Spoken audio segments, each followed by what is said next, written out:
Yes. Commission ముందట మీరు చాలా అంశాలను ప్రతిపాదించడం జరిగింది. కమిషను ఈ ఒక్క రోజుతోనే మీతోనే ఆగకుండా ఇంకా చాలా మందిని పిలిచేటువంటి ఆలోచన చేస్తుందని మాకున్నటువంటి సమాచారం. మీ అందరూ ఒక తాటిపైన ఒకేసారి కలవడానికి ఆప్షన్ లేదంటారా? తెలంగాణ రాష్ట్రంలో ఉన్నటువంటి కులగన్న విషయంలో మాట్లాడేటువంటి వాళ్ళందరూ ఈరోజు వచ్చిన వాళ్ళు కాకుండా ఇంకా బీసీ సంఘాలను కనబడతా ఉన్నాయి, కొంతమందికి సంబంధించినవి కొన్ని సపరేట్గా విడివిడిగా నడుస్తున్నటువంటి కుల సంఘాలు కనబడతా ఉన్నాయి. యాదవ సంఘం అని, గౌడ సంఘం అని, ఇట్లా అందరూ కలవడానికి ఏమన్నా ఆప్షన్ దొరకదంటారా? ఇప్పుడు ఇదంతా సమూహమే. యాక్చువల్ గా ఇప్పుడు మేము పోయిందంతా ఇంటెలెక్చువల్ టీమ్, ఇదంతా అందరు కలిసిన సమూహమే. సరే ఇండివిజువల్ గా ఎవరైనా ఉంటే కూడా అది ఇప్పుడు గవర్నమెంట్ వాళ్ళని మన పిలిచింది, మేము ఫస్ట్ నుంచి డిమాండ్ చేస్తున్నాం కాబట్టి ఈవెన్ డిప్యూటీ చీఫ్ మినిస్టర్ దగ్గర కూడా మేము ఇది వచ్చినప్పుడు ఆయన బీహార్లో కులగరణ ఎట్లా జరిగిందో అక్కడ నుంచి ఐఏఎస్ ఆఫీసర్ ను, ఆ కన్సర్న్ ఐఏఎస్ ఆఫీసర్ ఇక్కడ పిలవడం జరిగింది. ఇక్కడ దీనికి ఇన్ఛార్జ్ ఉన్నటువంటి వెంకటేశం గారిని కూడా పిలవడం జరిగింది.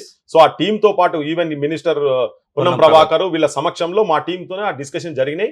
మా ఐడియాస్, మా ఆలోచనలన్నీ వాళ్ళకు ఇవి ఇన్కార్పొరేట్ చేస్తే బాగుంటుందని చెప్పి వాళ్ళ ఆలోచన చేసింది. ఇదంతా ఇంకా వేరే దగ్గర నుంచి ఏదైనా చేసింటే వాళ్ళు ఫ్రీ హ్యాండ్ కదా, వాళ్ళు ఎవరితోనైనా పిలుచుకోవచ్చు, ఎవరితోనైనా చర్చ చేసుకోవచ్చు. కానీ మా నుంచి ఒక సమగ్రంగా డిఫరెంట్ మూవ్మెంట్స్ తో అసోసియేట్ అయినటువంటి వ్యక్తులు ఇలా ఉన్నారు కాబట్టి, ఆ ఇంటెలెక్చువల్స్ ఉన్నారు కాబట్టి తీసుకుపోయి జ్యుడిషియరీ సైడ్ కాలి కావచ్చు, డిఫరెంట్ సమస్యలు ఎట్లున్నాయో కానీ ఎట్లా నివృత్తి చేయాలనేది అందరు ఉన్నారు కాబట్టి ఈ కమిటీ నుంచి ఆ రిప్రజెంటేషన్స్ ప్రాపర్ గా పోయి జరుగుతుంది.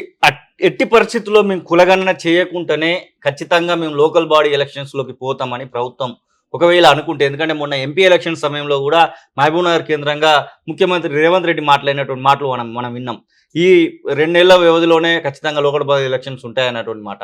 అట్లా వెళ్తా అంటే బీసీ సంఘాలుగా లేకపోతే ఈ కులగన్న విషయంలో మాట్లాడుతున్నటువంటి మీలాంటి ఇంటెలెక్చువల్స్ ఎలాంటి నిర్ణయాలు తీసుకోబోతాం? తప్పకుండా ప్రభుత్వాన్ని ఎక్స్పోజ్ చేస్తాం కదా. నువ్వు రాహుల్ గాంధీ చెప్పింది ఫేక్ అన్నట్టు, నీ మాటలు ఫేక్, నువ్వు ఒక అబద్ధం వ్యక్తి అని చెప్పి మేము చెప్తాం. కామారెడ్డి డిక్లరేషన్ నువ్వు పెట్టినావు. ఈ కామారెడ్డి ఒకటే కాదు, నువ్వు దేశం మొత్తం తిరిగినావు కదా.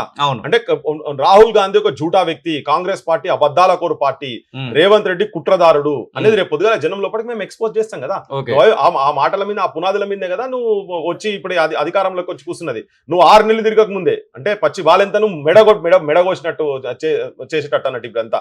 సో మీరు పుట్టబోయే బిడ్డను కడుపులే పొడిచినంత పని చేస్తున్నారు. ఎందుకంటే ఇప్పుడు అధికారంలోకి రావాల్సిన వాళ్ళు కావచ్చు, ఈ దేశంలో సంపదల భాగం ఏందని తెలుసుకున్నటువంటి సిచ్యువేషన్స్ కావచ్చు. ఆ రాహుల్ గాంధీ నెత్తి నోరు మొత్తుకొని తిరిగింది కదా, మొత్తం పాదయాత్ర చేసుకుంటా కూడా నేను కల్పిస్తాను. ప్రధానమంత్రి ఛాంబర్ లో బీసీలు అసలు లేరని మాట్లాడినాడు, ఆయనే మాట్లాడింది కదా. సో వాళ్ళు మాట్లాడినే రేపు చేయకుంటుంటే ఇంత ముందు లెక్క లేదు, ఇంత ముందు మీడియా లెక్క లేదు. ఇప్పుడు సోషల్ మీడియా కూడా మొత్తం వచ్చింది. ఇంటింటికి ఏది వాస్తవం ఏది అవాస్తవం అని చేరదీసేటువంటి ప్రచార సాధనాలు ఇప్పుడు జరిగినాయి. ఇంతకుముందు ఏదో ఇక్కడ కూర్చుంటే వాళ్ళు ఏదంటే అది కింది పోయేటట్టు లేదు. ఇప్పుడు మేము బరాబర్ జనం లోపలి తీసుకుపోతాము. మీరు చేస్తేనా మంచిది, లేకపోతే తీసుకుపోయి చెప్తాము. ఎంత నష్టం చేస్తున్నారు వీళ్ళు మొత్తము. 70 ఏళ్ళకి వెళ్ళి అవమానాలకు గురైనటువంటి వాళ్ళు, అణచివేతకు గురైనటువంటి సెక్షన్స్ కావచ్చు.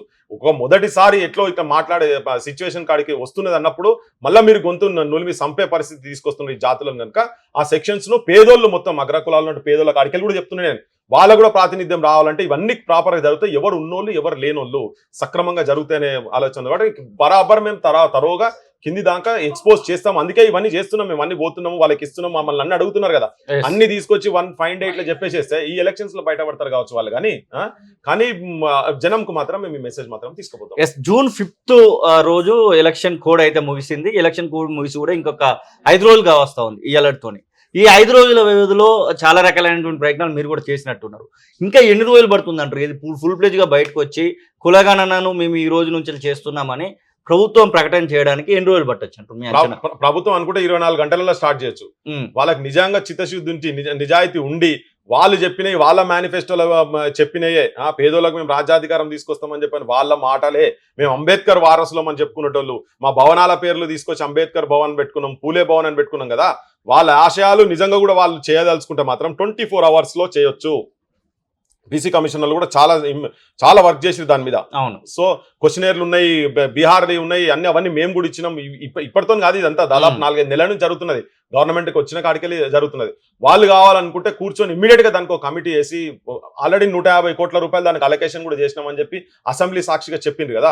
సో నువ్వు పని స్టార్ట్ చేసేందుకు ఎన్ని రోజులు? నేను అందుకే అంటున్నా కదా, మొత్తం కుటుంబ సర్వేనే కోళ్ళు, కుక్కలు, పిల్లులు, తేళ్లు, బాతుల కాడికెళ్ళి లెక్క పెట్టిరు కదా.